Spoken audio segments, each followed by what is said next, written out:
about empowering parents and making sure that students have extra options. But what I think you heard today, and we reinforce every single time, is it's also about helping our public schools out too. Well, school vouchers are now the law in the Lone Star State after Governor Greg Abbott put pen to paper on a policy years in the making. Anna Maynard has more.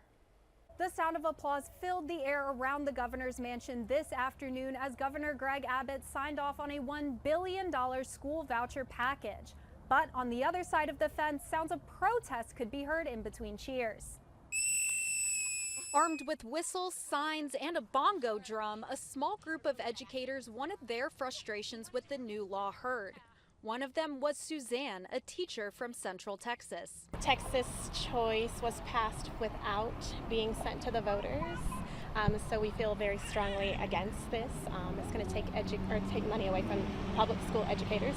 That personally affects me as my position, and we wanted to make sure our voices were heard. Suzanne wanted the voucher vote handed to the people. A bill to fund public education still sits waiting in committee. Our school system is broken, and we do need help, but this is not going to help us. I feel like this is going to hurt the public school even more. On the other side of the fence, a very different tone.